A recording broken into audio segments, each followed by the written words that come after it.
The year was 1980. I was interested in getting religious. I asked a few people how I could learn Hebrew, and they directed me to Ulpan.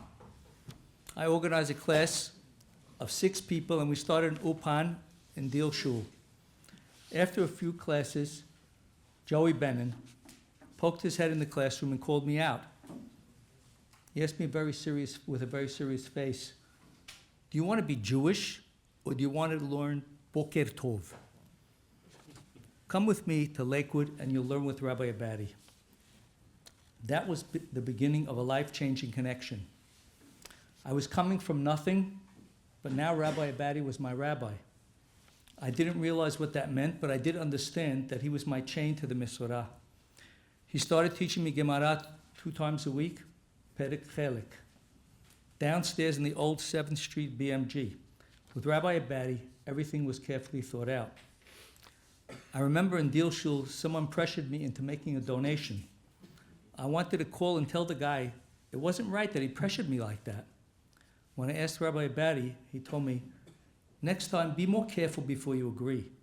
Now that you said okay, you have to pay your pledge. Just remember, Shomer piv ulshono, shomer misarat nafsho.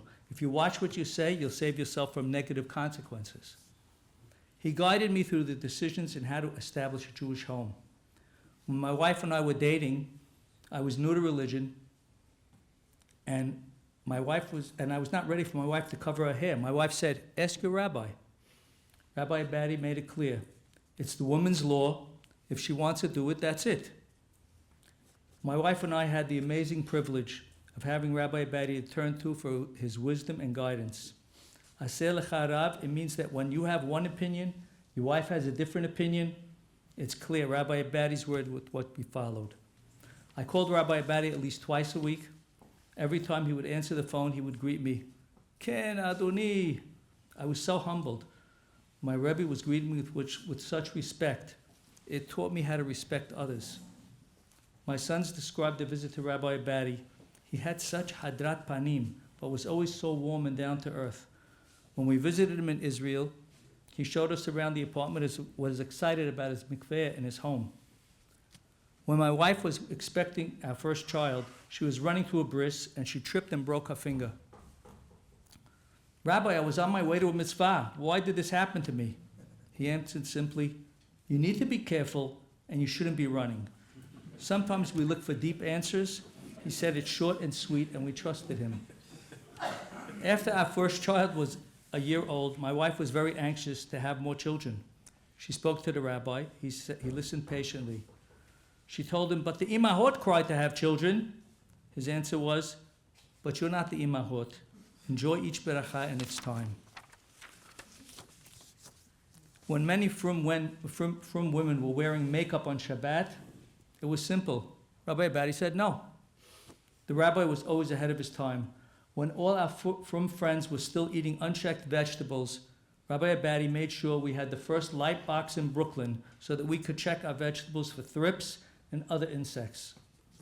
We had the honor of having the rabbi and the rebbitzin stay for a Shabbat for our youngest daughter's Sabbath, but Gadol Shimusho Milimudo, when we stayed by Rabbi Abadi's home in Lakewood, we got an up-close look at the rabbi in action.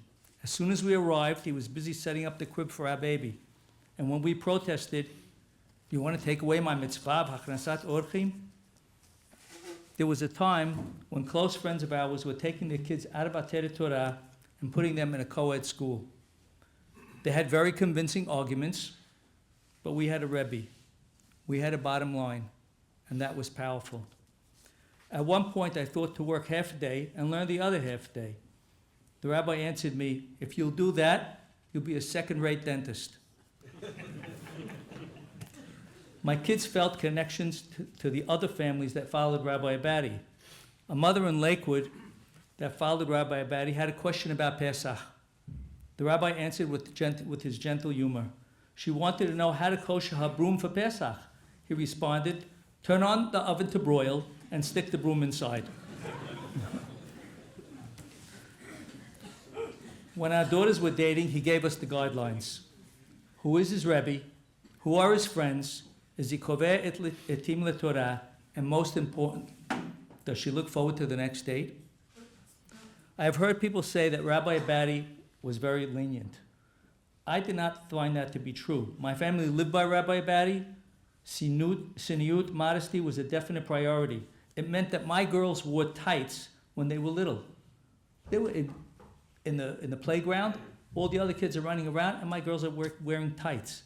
When my son heard that Rabbi Abadi allows Wrigley's gum, he asked the rabbi, and the rabbi answered him, "The gum is kosher, but a yeshiva boy should not be chewing gum." When you look at Rabbi Abadi's Pesakim and take the package as a whole, it was very balanced. When we asked about the Brooklyn Eruv or the Deal Eruv, the answer was no. Does that sound like he was lenient? We embraced Rabbi Abadi's Pesakim because he was more than just a Rebbe. He was like a father, a grandfather. We trusted him. He taught us to do what the Torah wanted from us, and we'll always have Hakarat Tov to him. Yehi Nishmato Baruch.